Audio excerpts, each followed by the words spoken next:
Hi, this is the first episode of Mitto Co. I've been thinking about starting this for a while, and I finally decided to just sit down, set up the camera, and start knitting. What you'll be seeing in these videos is mostly my hands. I knit in Portuguese style, and I thought it might be interesting to document that since most of the knitting podcasts I watch use continental or English style. This isn't going to be a very structured or polished thing. It's more about the process, what I'm knitting, why I choose it, what I'm thinking about while I knit. And for this first episode, I'm trying a slightly different format. Instead of reading a script, I wrote myself questions. So if you hear me pause, it's probably because I'm looking at the next question. So, with this being said, I would like to start telling you why I decided to start this channel. I am Portuguese from Portugal, and um, I don't see Portuguese knitting style that much online. And I do believe it's quite different from continental or English style, which is what I see the most, as I said before.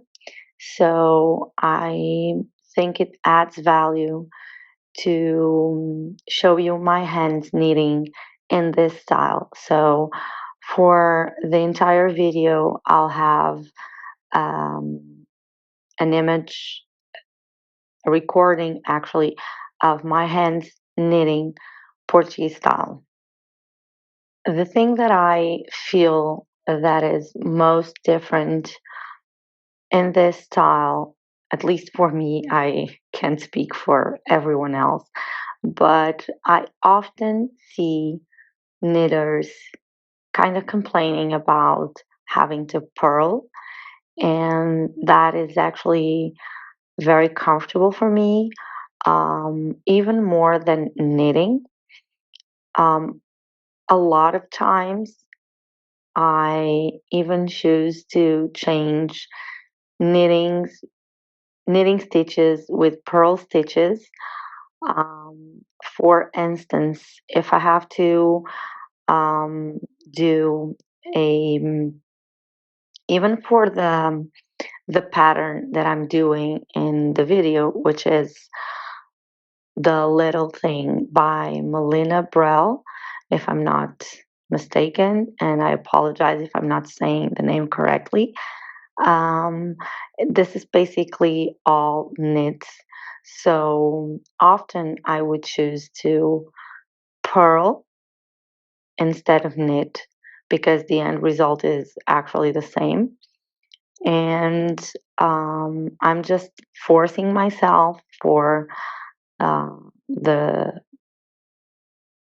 I'm just forcing myself to knit instead of purl just for practice and because sometimes I'm so used to change knitting stitches for purl stitches that when I have to decrease in a certain way or if I have to start in a different pattern, it matters if I come from a purl or from a knit. Sometimes it matters, not always. And because of that, I have been forcing myself to respect the patterns better. I hope I'm saying this correctly. But I was saying in terms of differences between the Portuguese knitting style and continental or English style, the way we tension the yarn is also a bit different because the yarn is not just on our hands. Um, so I don't have to put all the work on my hands, and I think that's actually better for the health of the hands. I think I read that somewhere, some sometime.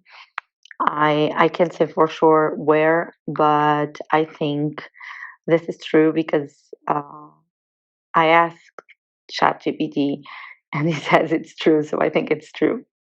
As for the patterns I'm going to be knitting on camera, I decided to only record myself knitting free patterns. And this is because I actually do respect the designer's work and I don't want to be sharing anything that people are supposed to pay for to have access to. So I just decided that the best approach would be to knit only free patterns on camera. Off camera, I also buy some patterns. And another thing that I want to say here is that even if the pattern is free, doesn't mean that I never pay for the pattern. I strongly believe that we should support the designers somehow, and sometimes they accept donations on the patterns, or they have other ways for you to support them financially. And if not financially, you can always share your work and um, and say which designer you're knitting from.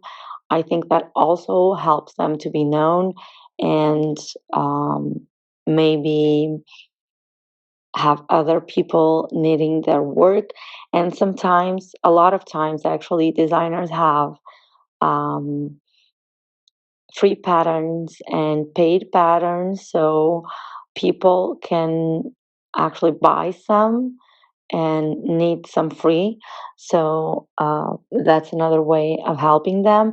Some designers, especially big brands, sometimes the brands have designers designing for them. So you can buy their yarn, maybe whatever it makes sense for you. But if we can, I think we should support. I understand that not everyone has the income to pay for yarn, and they even choose very cheap yarn or need less because they don't have the income to do so. So I think that everyone understands that, even designers, and I think that might be part of the reason why they decide to share patterns for free also. So that's not what I'm saying. I'm not saying that if you can't support designers, you still should pay. That's not the case. But if you can, you definitely should. So, to sum up on this topic, I will try to do close ups on my hands as much as I can. Sometimes my hands might be off focus because I do move my hands a bit while knitting. I'm not always in the same position. Um, and that has also to do with the way I tension my yarn. Um, and I won't be able to um, control that all the time because I would have to be thinking about it all the time, and that's not possible, to be honest. Um, and another thing that I will always do is to include the pattern links in the description. As for the kind of videos that I plan to do, um, I don't have it all figured out, honestly. Um, my main idea was this thing of showing Portuguese knitting style. So that was my main goal. But since I always listen, kind of watch podcasts on YouTube about knitting. I feel like this kind of content will be consumed, the kind of content that I intend to put out there is going to be consumed in the same way that I consume podcasts, which is while I'm knitting. So I'm not always looking at the screen. So I should also be saying something, adding something to it. So I will probably have videos about the projects themselves on the screen. Also, videos about patterns that I plan to make. In terms of yarns, I am learning a lot, honestly. So maybe I'll discuss some yarns. Maybe I'll come to you for ideas of yarns for certain projects because quite often the projects that I select on Ravelry suggest a yarn that I don't have access to or that is quite expensive.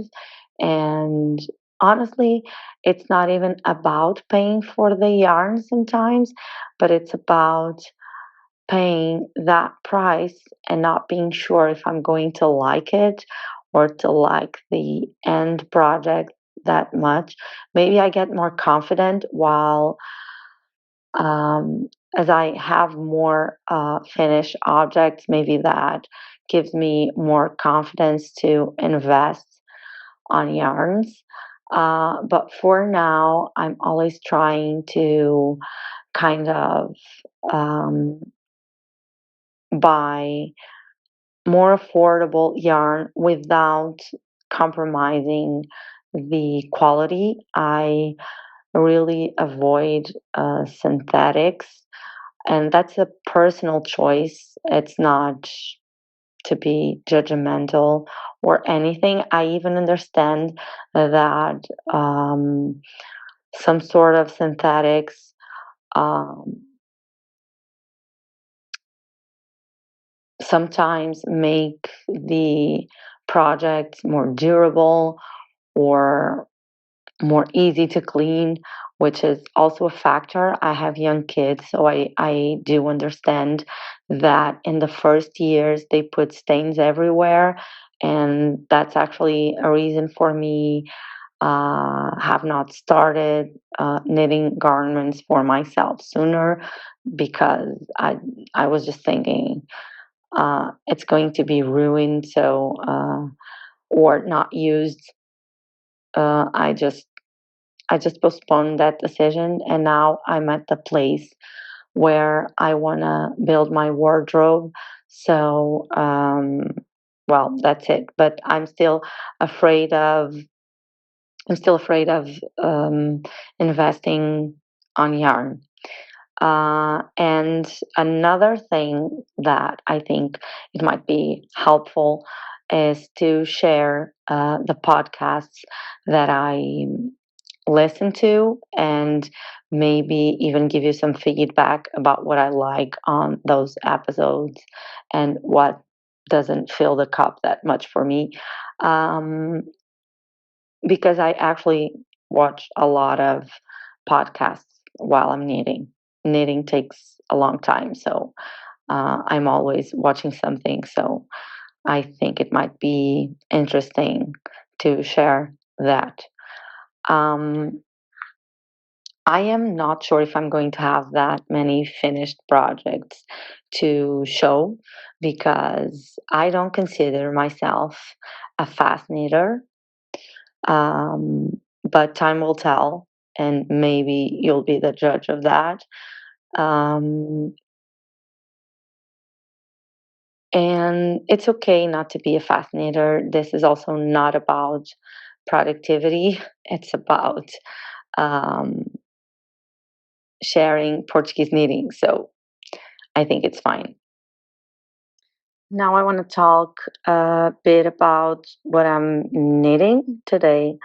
And as I said before, this is The Simple Thing by Melina Brell.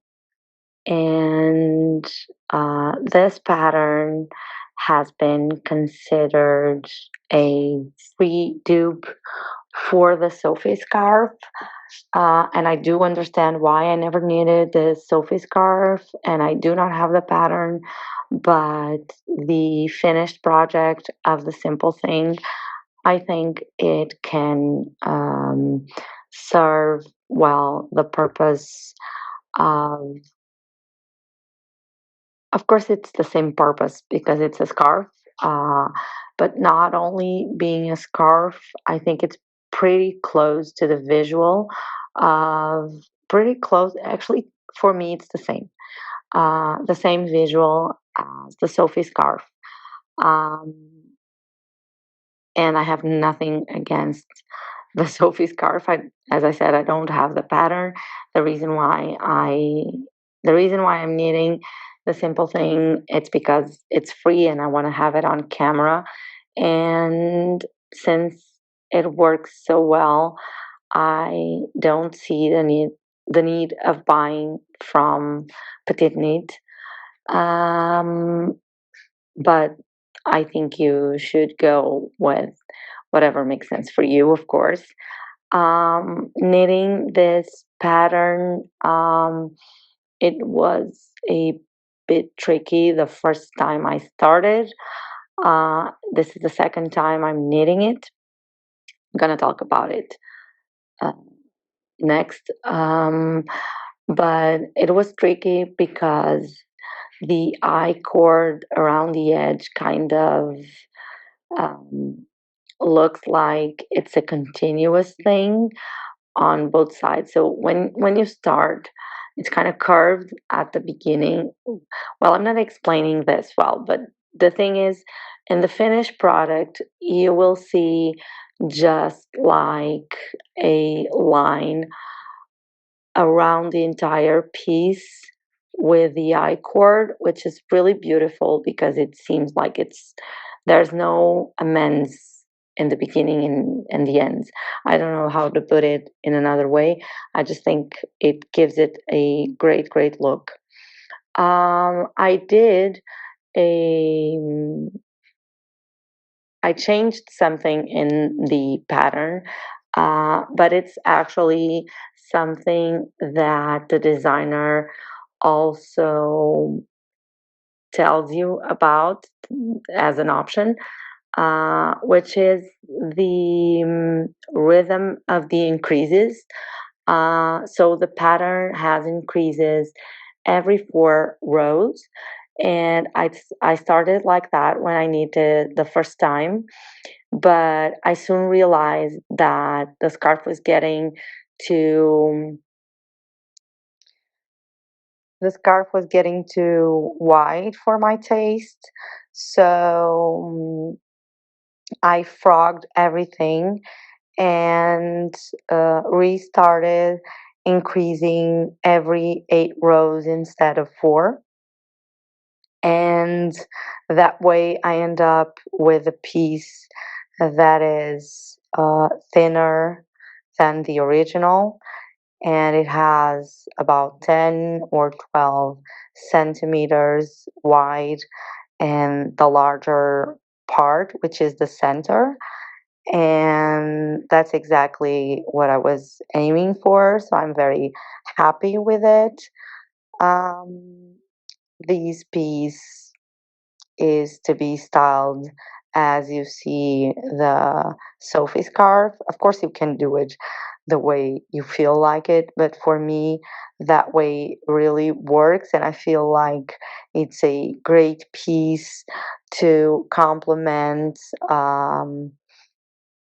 sweaters with a round collar.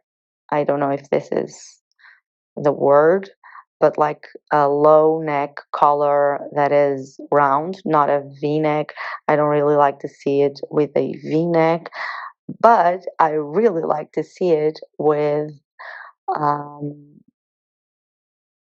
not shirts. I don't know what's the word right now. I think that I have to look it up, but basically anything that ties up with buttons through the neck. So get if you keep the buttons open and put the scarf on the inside with a knot in the front, I think it looks really nice. I actually have a dress that has the front that way, and it's actually the only piece that I have in my wardrobe that I can use with my first, the simple thing, because I knitted in lilac, so it's not a very easy color to combine with my current wardrobe.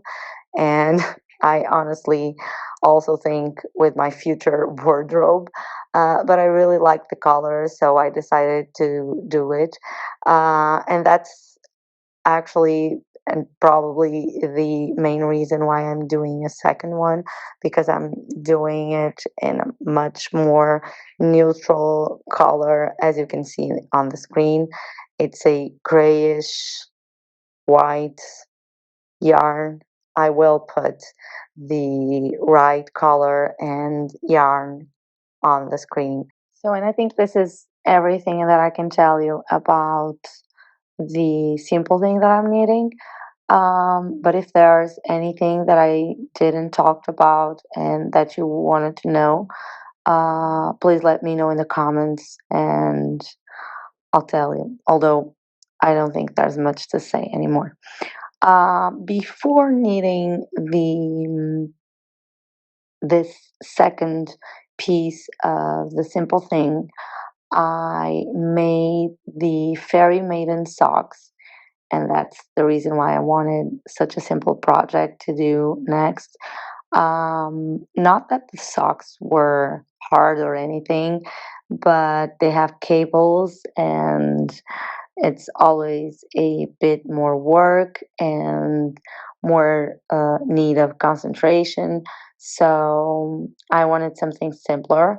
And I have to admit that I was kind of disappointed at the end of it because I basically did my socks exactly the same way as the original pattern, and that was okay for the first sock. So I counted 5 cables on the leg and 8 cables on the foot. But for some reason, when I made the second sock, I was so convinced there was 6 cables on the leg that I just went with it and I kept knitting without ever looking at the first sock. And it was only when I was putting both of them on that I realized that I actually made the second sock with 6 cables on the leg and 7 cables on the foot. So I have one one sock with a shorter leg and a longer foot, and the other is the opposite. And honestly, I don't have any other mistakes, so there's not really a mistake on any of the socks. And it really upsets me to have to frog one of them. So I could just do a new pair. So basically, a pair for each one of the socks. And that for me is what makes the most sense. But I don't have any other yarn of the same color because this is related with the stock that I have of baby merino from DMC, and it's basically well, it's not the only stock that I have a cotton stock as well. This was from when I used to knit for babies, and because I wasn't that confident with the online catalog of colors, I wanted to have the colors myself to be able to choose and maybe show to potential friends that might wanted me to knit something for their babies. And because of that, I decided to have one ball of each color, and I really made that purchase in the past, but my life kind of changed and I stopped doing those works. So basically now I think that I should use these balls for socks or scarves, like the simple thing. um, there's not enough for garments, and I am not really interested in buying more yarn from this brand. And that's not because I'm not happy with the yarn, but more with the kind of service that they provide.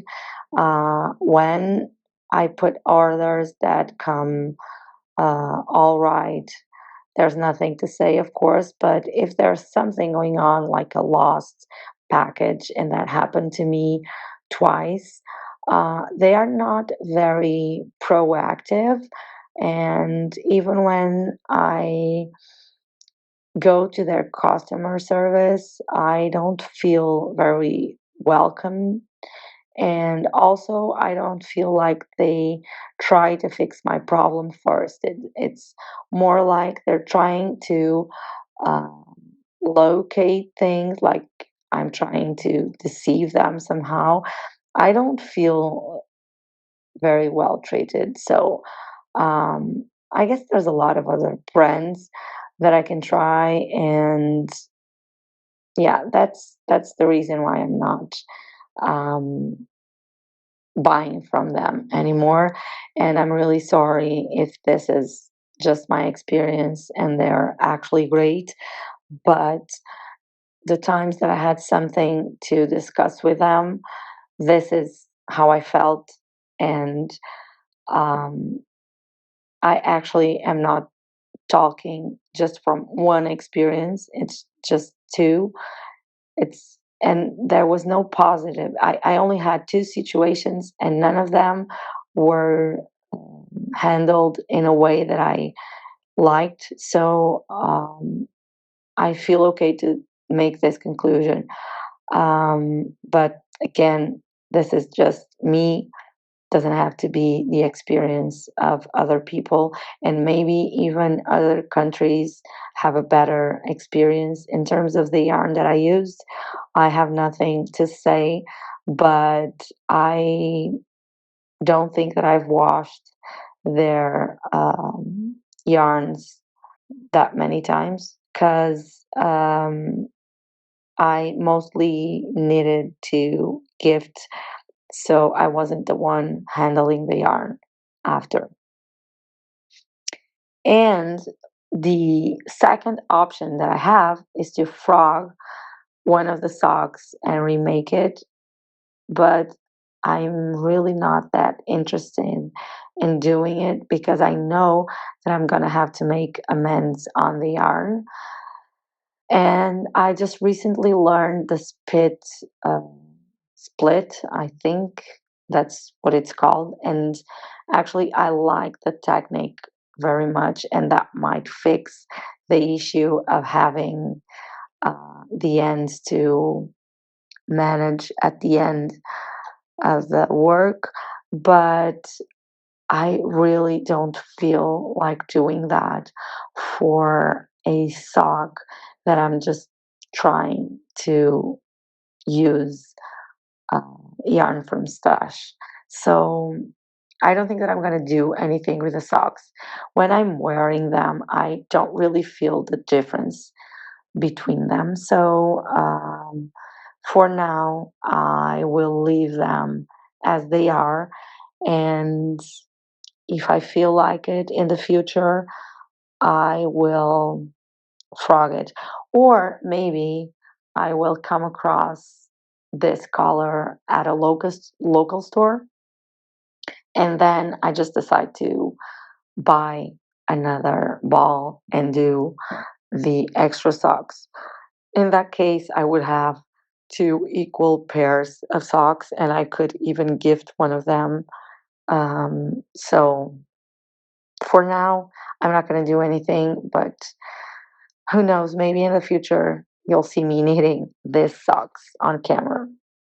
And since I already started talking about yarn stock, I have to say that I don't think that I have that much yarn, and the reason for that is, as I said before, I was knitting mostly for babies, so it didn't require much quantity of each for each project. And the only reason why I have one ball of each color is the need to know the colors available and show them with accuracy to people. And then I stopped, so I have a few balls, not a few balls, like maybe 20. I don't consider that a few. I consider that kind of a lot. So maybe 20 or 25. I'm not sure. I will count them. Maybe I'll just do a video with a split screen, and in one side of the screen you can see me knitting, and on the other side of the screen I can show you my entire stash, but it's not that much, honestly, and comparing with other knitters that I follow, I really think that I don't have that much yarn, but I want to have even less. I don't want any yarn around that doesn't have a purpose, and I also don't want to have stashes of yarn of things that I'm not currently knitting, and I also don't want to have a million whips. Right now I have three, and it's basically the little thing. A sweater, which I don't know the name, but uh, right now, but I will share that with you um, in another occasion. Um, I was trying to remember, but I don't think that I will find the information. Oh, it's the Velvet Pullover by Claudia. Um, and it is another free pattern, and maybe you'll see me knitting the sweater um, on these videos as well. Um, but going back to what I was saying, the third whip is actually another sock. It's the Decathlon socks, and I'm using the DMC Merino that I have around. Um, and actually, I stopped that sock for two reasons. One, I got my yarn for the sweater.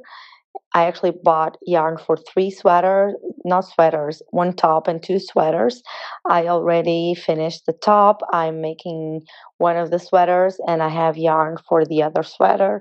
And the reason for me to buy this much yarn was because I was trying to get the best discount possible, and they kind of have this rules um, of increase discounts as much as you buy. Uh, I didn't reach the top, and that wasn't the goal. But I was so close to. I knew that I was going to need the top pretty fast, so I might as well get yarn for the sweater. And um, because I was so close to reach the next level of discount, I decided to buy yarn for another sweater, and that's the reason why I bought for three pieces. Um, but I do plan to do the sweaters and not buy any yarn before finishing those. And while I wait for the yarn for my new project, I will be knitting socks and this stashing my DMC Merino and maybe some cotton that I also have around. The cotton follows the same logic. I bought kind of one or two of each color. I think that for most of the colors, I actually bought two skins because I tend to spend more cotton, maybe has less meters per the same size of skin. I'm not sure, but once I do the video about the yarns, I'll make sure to confirm that. Um, but I kind of feel that I have two of mostly of the colors and cotton. But the reason to buy the cotton was the same, was to have the exact colors of cotton, and the cotton was also to do garments for babies. So I I stopped that, and now I have the stash. But it's basically that I have some large yarn, but it's like 200 grams. I actually want to make something out of that yarn, but I'm pretty positive that I don't have enough quantity. I have actually 200 grams of each color, and I have two colors, but I think that I would need an extra ball of each color to be able to do the vest that I have in mind.